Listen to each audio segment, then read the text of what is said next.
What's up guys, we're over on World Flipper. We're going to be taking a look at the Dream Unit Scouting Bundle, or the first Suptix as some of you know it as. This was a bundle that Japan got.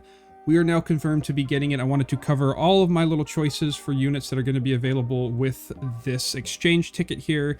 The times, the expiration dates, everything you can do and get with this. So we're going to hop into it. Smack the sub button if you're new. I appreciate you being here. Lots of World Flipper content to come with the 6-month anniversary getting started. If we scroll down, we are getting this at February 12th, 5 UTC, so that's going to be 9 p.m. Pacific Standard Time on the 11th, which is today for me. So this is going to drop into the game tonight. You are going to be able to purchase this with 1,500 paid beads. So this isn't going to work with free beads. You're going to have to use 1,500 paid beads, but what you get in exchange for that is you are going to be getting a 10 times summoning ticket, which is going to act like the other gacha tickets. That's not going to expire. You're going to be getting a scouting ticket. The scouting ticket is going to be available to purchase between the 12th and the 17th at the UTC marker time. So for me, it will be the night of the 11th to the night of the 16th. And you're going to receive 20 star silver. However, if you do purchase this and you're like, rateup, I bought this, it's expiring. What if I forget to play the game? What if I forget all of this stuff?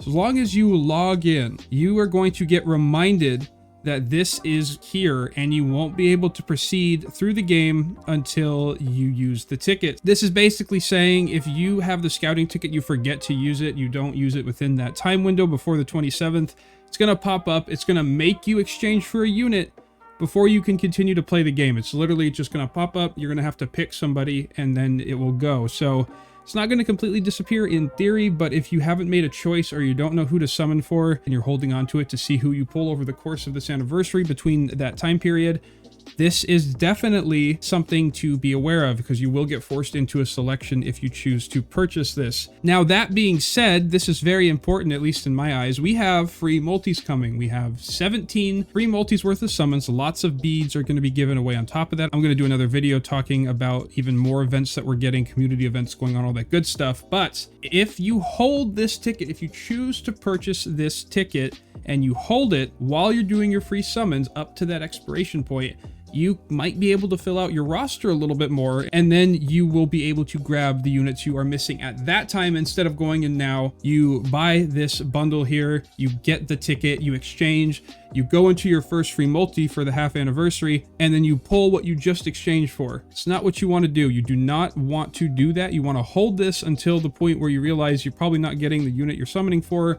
The free multis are gone, you want to hold on to your beads, then you exchange. Since you can do that before the 27th, you have that freedom of choice, and then past that time, it's going to pop up saying, hey, it's expired, you have to use this now. So just something to keep in mind. I'll be getting this and using this because I'm missing just one unit in the game, and I would like to grab him, but I'm not going to use it right away. I'm going to wait to see if I can pull him and then maybe use the ticket on a dupe for somebody. It's just the way it's going to be for me. So keep it in mind. You have a lot of summons to fill out your roster before you have to use this ticket, so don't just go in, buy it, use it right away. Now, if we hop on over, I do want to take a look at the units that were available in the JP version. We're going to be able to see what we can trade for, but if this mirrors the JP Suptix exactly, this is going to be up to Carla. So you're going to be able to pick one of the units up to Carla, excluding Kikuno. Kikuno was not a part of the one that JP got. So these are the available units, and there are two, I think, hiding behind my face right now, but you'll see them as I sort them up here.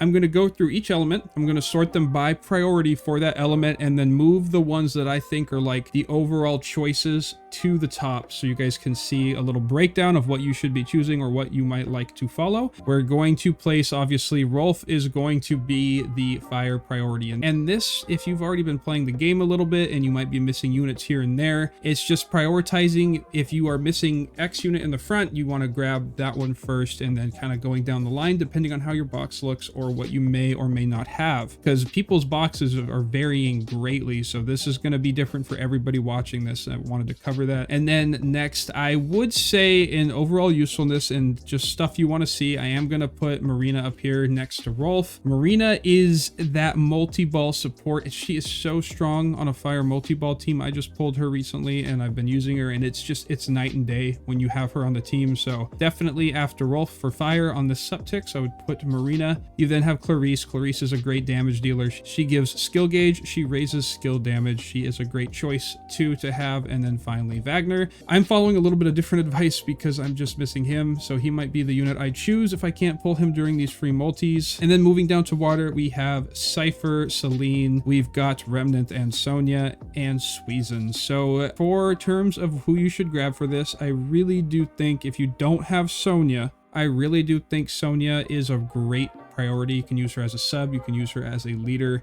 Following her, however, I would say Cypher would be next. Cypher is that generic water support that can be put on different water teams, and if you have a way to utilize Cypher effectively, very strong. And then Celine, because Celine can be used as direct attack support. She can also be used to buff Sonya in different ways.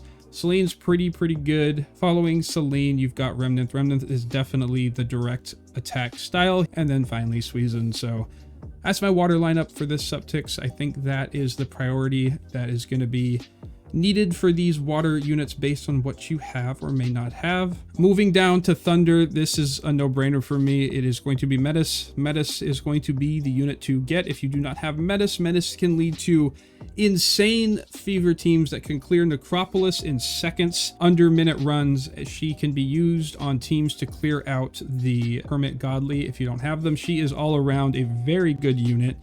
I would recommend Barek first, but I do feel that Barek is not that great without Sera. Sera is a dependent unit for Barek to shine, so I'm going to leave him as the second choice there behind the Metis. And following that, we do have the Inaho for that Thunder Fever support, and then Kali will go back behind Inaho. So it's my Thunder lineup. I am very happy with how that looks. I have used Metis in so many different ways that if I didn't have one, I would be trading for Metis to utilize her in the way that I am today, getting Necropolis team runs done very consistently and quick. So great choice there. Wind, I personally think Wind is the hardest choice just looking at this straight away, because yes, you have Furia, you have Celti, you have Shiwei. Leon is Leon, so he's not going to be in contention for first place, but looking at these choices, if you have Celti already, then you'd pick Furia. If you have Furia already, you'd pick Celti, and then obviously if you don't, you have Shiwei. However, Shiwei can be used on, direct attack teams. Shiwei has seen her place with Sonya. Shiwei has been on Remnant teams. I've seen Shiwei mixed in with so many different variants because she is providing levitation and a 140% direct attack bonus for the unit she's unisoned with, if I'm not mistaken. And that is utilized in so many unique ways. So this, for me, I would not get Celti unless you have the pieces of her team. If you are missing these two units here, then grabbing Celti by herself is not going to be as strong as, let's say, grabbing Furia, who can support your win teams and these little Wanpan teams if you're just starting the game. And then Shiwei is a very good support and just really good for like a wind rotate team, which doesn't need Celti at all. So I actually think that I'm gonna put it like this, because if you have Celti, that is a priority that's going to be very good, and you can use these two without Celti at all. Like, you don't even need Celti. If you have Celti, you can make the manual wind combo float team, which is also very strong. Not saying that Celti is a bad unit. These are just all very equal in my eyes. So I'm just going to leave it like this. We're gonna leave it here for everybody to just kind of make their choice. These are very even units in the terms of wind, and then obviously we've got Leon at the back. So that's gonna take us on over to the light units. We're gonna put Boletta as the first choice. Boletta is, as you guys know, you may not know, you might be brand new to this game, Boletta is a very strong unit that can be generically placed on a lot of teams, so she is going to be the #1 choice for light if you don't have her. Then I'm gonna follow this up with Razelt. Razelt is a generic light tank, can be placed on teams that aren't even light. He can be unisoned in the back row in ways that can help you survive and buff your damage, gain recovery. He is a very strong unit, so I'm going to put him as a second choice here on the light section. We're going to follow this up with Neftum. Neftum is a light fever unit that is very good, and in lieu of this Neftum over here on the screen coming out, these two together will make for some pretty cool teams, and so that is something to think about if you are targeting to get the half anniversary Neftum. If you're going in trying to summon for her, Neftum might be a higher priority for you, so wanted to make sure that I had that information out there.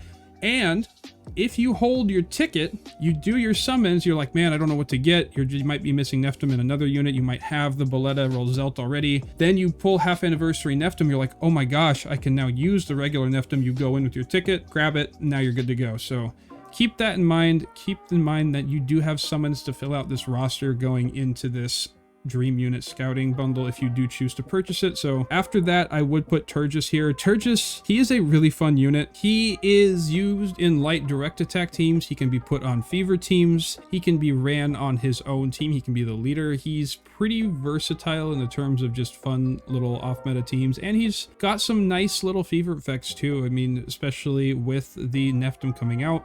Slight fever, another thing to keep in mind. And following that, we have the Eclair. Eclair is a very high attack unit in terms of what she can power up with, but in terms of priority of choosing a unit with this ticket, I'm going to leave her down here. And then we're going to move into Dark. Dark, I mean, that's just very straightforward. Viren is a god tier unit along with Boletta.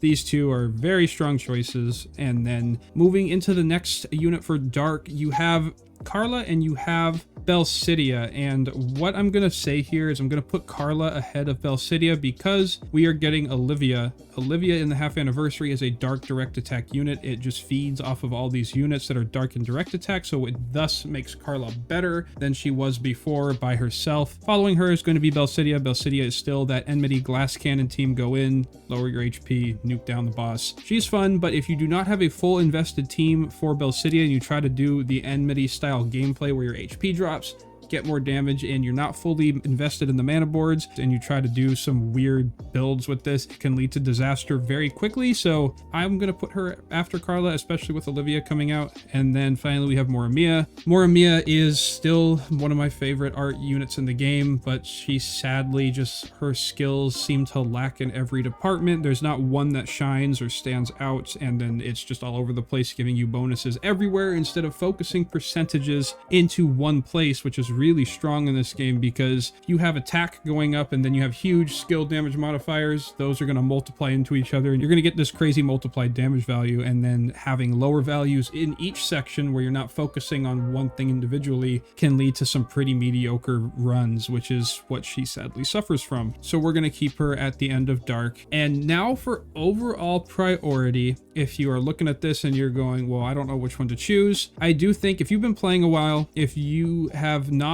pulled Boletta and you have some of these other units and you've got a built up box, Boletta is going to be your #1 choice going into this. She is stupidly strong with other units in this game, and if you have them already or you're building up towards it, she is going to be a prime pick. And the reason that I'm putting Viren here second, Viren is amazing. He is a god unit in the game for new players. But if you have a way to make Boletta shine with Power Flip and Pierce and all these different things, you can just do work with Boletta. So we're gonna have Boletta, Viren, and then we're gonna have Rolf coming after the Viren. And if you have all three, if you have this Boletta, Viren, Rolf, and you're like, well, I have those three, but I'm missing some stuff down here, I would pick what you think your box can benefit from the most. I mean, if you have a good portion of water units and you see Sonya, you don't have Sonya, you're like, I want to do a water-based team, you grab Sonya. If you have all the thunder units and you see that you can, maybe you're just missing Metis for the fever, grab Metis. This is going to be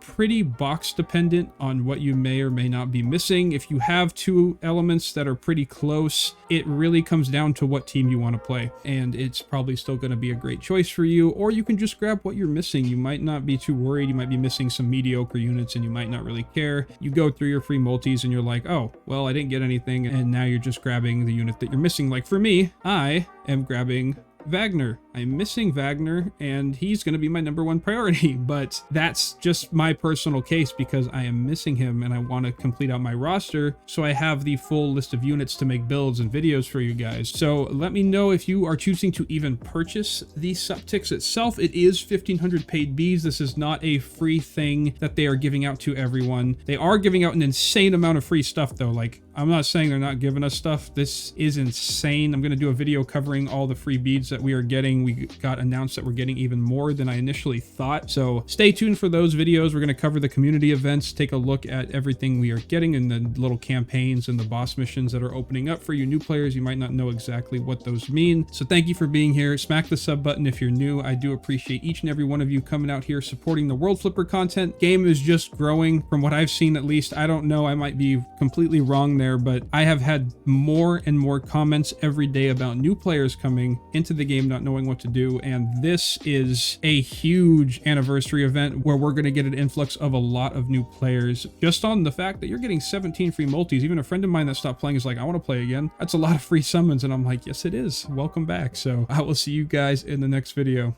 Peace.